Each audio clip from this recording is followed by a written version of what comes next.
అసలు ఏం జరిగింది ఆ రోజు పరిటాల రవీంద్ర గారు చనిపోయి? మనం ఊరికి వల్ల ఏదన్నా తినేసేసి బయలుదేరదాము అని అన్నాడు. ఏ ఊరికి పోవాలన్నారు? బాగా సీరియస్ గా డిస్కషన్ జరిగింది. ఖచ్చితంగా చంపుతారు, వదిలిపెట్టరు. మరి మీరు చెప్పలేదా 2 రోజులు ఎక్కడైనా తల దాచుకుంటామని? మళ్ళీ ఫోన్ చేశాడు మార్నింగ్, నేను వస్తాను అన్నాడు. అదేం నీకేం పొద్దుపోలేదా, వస్తనే లేదు, నువ్వు రావద్దు.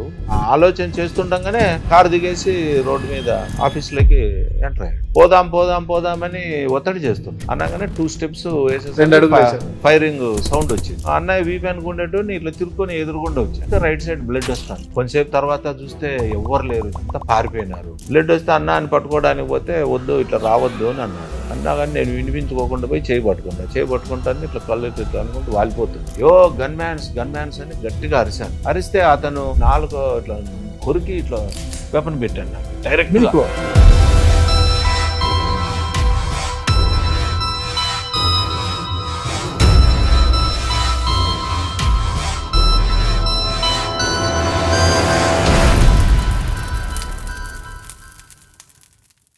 Welcome to Suman TV. నేను మీ నాగరాజ్ బైర్శెట్టిని.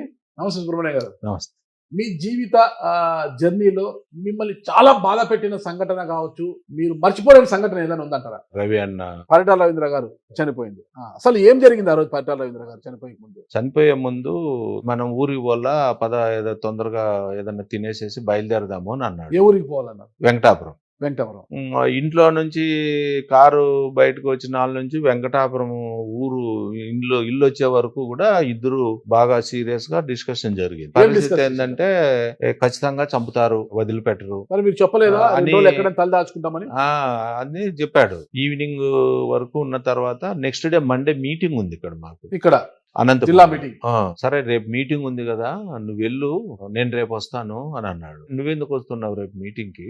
వాళ్ళకి ఏదైనా మంచి చెడ్డలు చూడడానికి ఏర్పాట్లు, భోజనాలు అన్ని నేను వెళ్తాను కదా, నేను దగ్గరుండి చూసుకుంటాను, నువ్వు రావద్దు అన్నా. నేను బయలుదేరి వచ్చేసిన అనంతపురం. మళ్ళీ ఫోన్ చేశాడు మార్నింగ్, నేను వస్తాను అన్నాడు. అదేం నీకేం పొద్దుపోలేదా, వస్తనే లేదు, నువ్వు రావద్దు. పార్త ఎక్కడున్నాడు అని అడిగాడు. పొద్దున్నే 7 అయింది, ఇంట్లో ఉంటాడు అన్నా. సరేలే ఎట్లయితేను అని ఫోన్ కట్ చేశాడు. పార్తకు ఫోన్ చేసి వెంటనే నువ్వు వస్తానంటే రావద్దు అని చెప్పు అన్నయ్య అని చెప్పేసి నేను వెంటనే లేట్ చేయకోకుండా పార్తకు ఫోన్ చేశాను. పార్తకు ఫోన్ చేస్తే ఏం శుభు అన్నాడు. పార్త అన్నయ్య వచ్చేటట్టుంటే రావద్దని చెప్పు, పరిస్థితి బాగాలేదు, సీరియస్ గా ఉంది అని చెప్తే కాన్లే శుభు అన్నాడు. అంటే వెంటనే ఫోన్ చేశాడు. ఫోన్ చేస్తే పార్త కూడా రావద్దన్నా, ఎందుకులే, అవసరం లేదని చెప్పాడు. చెప్పినా వినకుండా వచ్చేసాడు. మేము పార్టీ ఆఫీస్ లో ఉంటే హనుమంతరాయ్ చౌదరి పార్టీ జిల్లా అధ్యక్షుడు అన్న ఇట్లా అన్నయ్య ఫోన్ చేసిండే వచ్చినాడు అని అన్నాడు. అంటే ఏ నెంబర్ నుంచి చేశాడు, ఊర్లో ఉన్నాడు కదా అన్న. అంటే నెంబర్ చూపించాడు.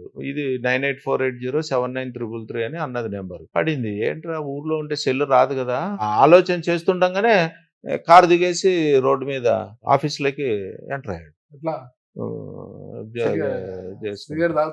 మామూలుగా వచ్చాడు.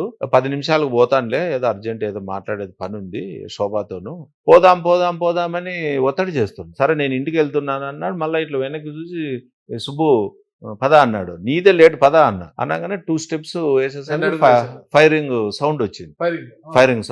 సౌండ్ రాగానే ఫస్ట్ అన్నయ్య రియాక్ట్ అయ్యాడు. ఇట్లా చెవులు మూసిపెట్టుకొని ఏ గన్ మ్యాన్స్ అని గట్టిగా అరిశాడు. ఏమయ్యా మీ వెపన్ ఏమన్నా మిస్ఫైర్ అవుతుందేమో, వెపన్స్ డౌన్ చేయండి అని అనుకుంటూ నేను అన్నయ్య వీపు అనుకుండేటు ఇట్లా తిరుక్కొని ఎదురుగుండా వచ్చాను. ఎదురుగుండా వస్తే రైట్ సైడ్ బ్లడ్ వస్తాను.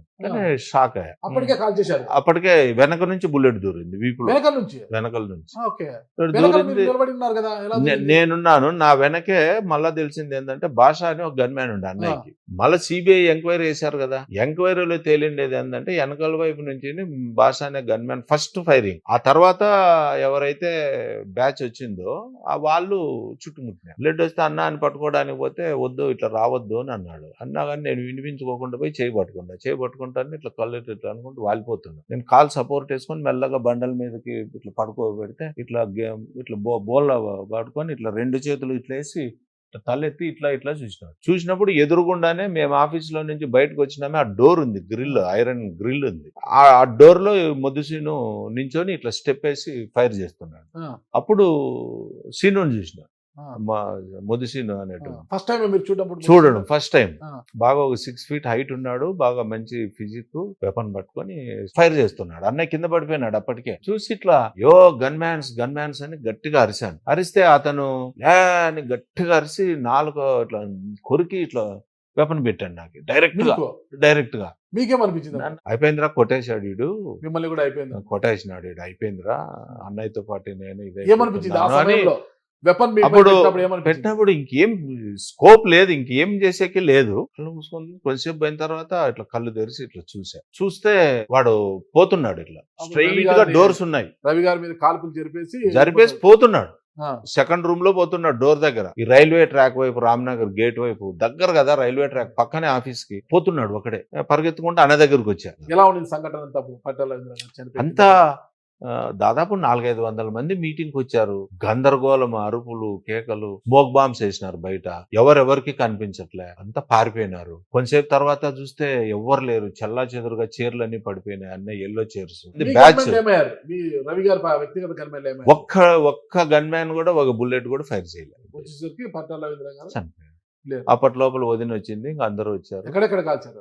అంటే ఇక్కడ పడింది మెయిన్ గా, వెనక నుంచి వీపులో పడి ఇట్లా హోల్ బయటకు వచ్చేసింది. కళ్ళల్లే కాల్చారంటారు కదా మీరు? అది కింద పడిపోయిన తర్వాత వాడు ఆడ నించొని కాల్చినాడు కాబట్టి కళ్ళలే కాల్చినాడు. కళ్ళలో ఏమో డైరెక్ట్ గా బుల్లెట్లు ఏమో దూరింది.